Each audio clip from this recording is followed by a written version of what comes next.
ba tey itam ca kaso ba Rebeuss am na ko fa jógee itam xam naa sa professeur la. Doudou Coulibaly nee na je remercie Sonko pour m'avoir donné l'occasion de faire mon plus grand reportage de journaliste en m'envoyant à Rebeuss. li ma ciy jàngate rek li ma la ciy wax mooy dafa am ñoo xam ni bu ñu duggee kaso bu Rebeuss dikk ni conditions yi c'est inhumain bokk na itam ñi nga xam ne ñoo bokkoon ci nguur gi nga xam ne moo yeesu bu ñu fa jógee rek ne conditions yi baaxul te ñoom itam ñoo nekkoon ci nguur gi loolu lan lay wone est-ce que. ba liggéeyuñu day wane liggéeyuñu fii lu ñu fi doon jaay taggee Macky Sall xàll na defar na tali. Ousmane Sonko toog ne ci plan de redressement oto yi dañuy yokk durée bi dugg ñoom ñu ne xajul Dakar yéen a doon battre campagne ne tali yi doy na ba oto yi xaj na. léegi kay tali yi doy na ngeen doon battre campagne waa ji andi na oto yi ngeen ne oto yi doyul maanaam ngeen ne tali bi du faxat. mooy kon li ngeen doon wax Sénégalais yi amul. léegi nag bon yàlla moom moo def ne kaso. beneen dëkkuwaay la.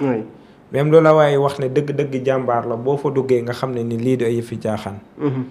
parce que ñun ñi nga xam ne yàlla may nañu parfois ay garde à vue ak yi ni mel. parce que ngir suñu engagement bi ñu am dund nañ ko ci dundaat yooyu maanaam dund yooyu wala nga xëy suba ba nga ñu toog loolu la gendarmerie rek dafa metti waxtu maa ñu tëj la feneen. bon maintenant Doudou man bu ma koy wax ne am na engagement am na gëm-gëm. am na lu mu gëmoon xëy suba ne gisul loolu leneen la gis danga ko koy nangul. mais man bu may wax rek ne bis bi nga xam ne ñoo ngi naan ko ñoo ngi koy yóbbu ci yoon. ma gis soxnaam gis ay doom ak njabootam coono ga ñuy daj. war nañoo góorgóorlu rek ba li ni mel. bañ a am. beneen bi nag bu ca génnee. jàppal ne état de santé bokk na li tax mu génn. te war nañoo mën a góorgóorlu. ba li ñu waxoon ba ñu dugg fa. ñu bañ ko waxati. léegi nag Ousmane moom mooy ñaaw yaay. moom réew mi moom kenn fi ne Ousmane la tudd lu dee waay def boo xëyee sa jabar bu la bàyyi nga ne Ousmane moo tax sama jabar ba ma boo xëyee amoo dépense nga jiñ ko Ousmane. boo doon doxaloo nga xam ne Ousmane moom yàlla moo ko na tollool dañ ko koy nangul. mais ñoom itam dañoo jàpp ni la Ousmane Sonko waxoon assemblée nationale ne ñoom dañoo nekk ñoom la politiciens yi di yabal bu ñu leen effacé ñoom dinañ am kilo génn ñoom nag dañoo jàpp ni ci effacement boobu noonu ci lañ duggee kaso. pourtant Thierno Bocoum moo ngi wax booba tey est-ce que effacé nañ ko. déedéet Thierno Alassane est-ce que effacé nañ ko. déedéet. ñaata nit yeneen ñooy dox waaye léegi ñoom. lu tax ñu leen di effacé te femme bu ñu toogal effacé wuñu ko. boo nagoo nekk ko waaye kay ñu effacé la yow yaa ngi toog a nit. yéen war ngeen samp laaj na man Abdou Khadir bu ma doon toog ak yow ñu may convoqué di ma convoqué wu ñu la man suba damaa du ma toog ak yow. boo nangoo nekk ko waaye rek ma xam ne da nga koo nangu. ñuy effacé. man la bëgg a effacé waaye léegi man ñoo ngi may effacé. di effacé diw di effacé diw. waaye ki nga xam ne mooy ndeyu mbil gi lu tax effacé wu ñu ko. parce que kooku am na retenu lu tax amoo leen retenu. fii ku fi wax lu waxul. fii ku fi sosal nit. fii ku fi def loo xam ne méngoowul ak yoon day def li nga xam ne moo di liggéeyam. loolu la. fii bon ñoom yàlla maanaam problème mu Ousmane la ñu am quoi. problème mu Ousmane la ñu am. te tuddee ko l'effaceur. waaw bon waaw bu yoroon dinañ xam ndax dëgg-dëgg mooy effaceur bi.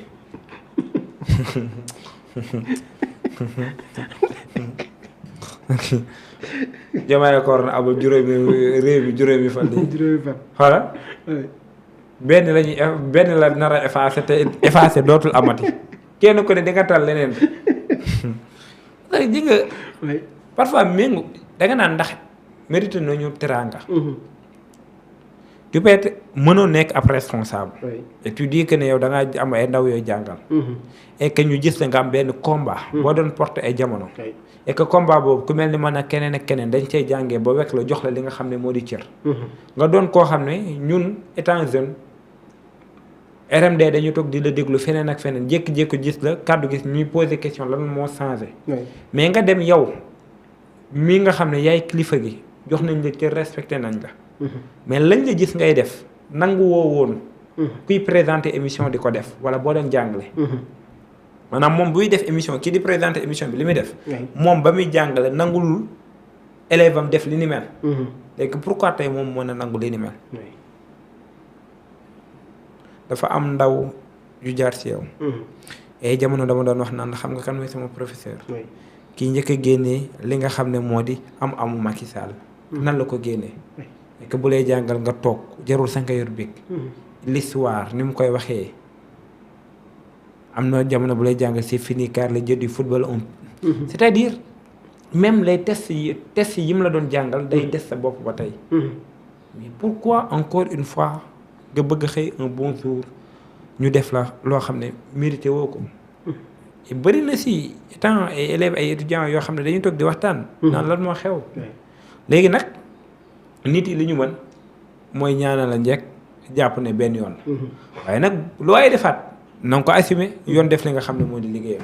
d'accord jërëjëf Daouda Djigal di ko nuyu bu baax moom itam doyen Doudou Coulibaly ñu ngi koy nuyu bu baax di ko ziar alors di leen jaajëfal yéen ñi nga xam ne aussi yéen a nekk ci commentaire yi Babacar Mbeng ñu ngi lay jaajëfal Sadibou Ly ñu ngi lay kontaane ndax yow moom Sadibou yow à chaque fois da ngay participer ci débat bi ñu ngi lay jaajëfal bu baax a baax di jaajëfal itam ki nga xam ne moo di Fatou Begnès Babacar Mbeng Khadija Thiam ñu ngi leen di jaajëfal Bibulaay Touré Diop Cheikh ñu ngi leen di ziar bu baax a baax a baax Dioum Cheikh ñu ngi leen di nuyu Grand Mo ñu ngi leen di kontaane bu baax a baax yéen ñëpp ñu ngi leen di béggee bu baax a baax a baax ak May Camara ñu ngi leen di Top Science ñu ngi leen di jaajëfal Fatou Lalla Thiam ñu ngi leen di jaajëfal bu baax a baax Guèye Mamadou ak yéen ñi nga xam yéen a nekk ci live bi yëpp mënuñu lim ñëpp mais en tout cas ñu ngi leen di kontaane bu baax a baax ñu ngi lire aussi seen ay réaction ñu ngi koy lire am na ci yenn question yoo xam ne sax yéen ñu koy jox bu ko defee ñu waxtaane ci ndax ñun ak yéen interaction la di leen wax ngeen woy di abonné rek waaye itam di partager di envoyer itam ay kër loolu itam lu am solo la ñu dem ci ñaareelu pàcc émission bi nag jëm ci li nga xam ni rek moo di Cheikh Yérim parce que sama yaay Fatou beneen seet daf ñaar xam naa ni moom bu fekkoon nga am soxna dañ lay jékki-jékki rek may la beneen mooy ñaareel nga defee ñaareel bi moom internet du ñooy takk taxaw ne Daouda faaw nga am ñaareel. moom mënuma am ñaar. di nga am ñaar de. man damay far. da ngay far. damay jéng. waaw jéng de moom kenn mënu ko bañ yàlla sax daa jéng ndax moo bind yonente mu gën ñëpp. damay jéng waaye bu mu fës rek. ay dama koy fasal. man kay loxo bi day tàllu mbaamu bank waaw. man moom sart yi ñu teg mate mënuma ko matal. am na ñu taxaw ni daal ñaari lañ bëgg doon te daaw lañ koy lengal. nañ dem mënuma ko matal. de xam naa ne boo sàggaroon dañ ma fekk fii attaqué ma. waa ga moo passé ñu ngi leen di nuyu Mourtala Ndiaye Ahmed Diallo ñu ngi leen di nuyu bu baax a baax Idrissa Traoré Khadim Sarr ñu ngi leen di nuyu bu baax a baax a baax a baax di leen kontaane alors Daouda Cheikh Yérim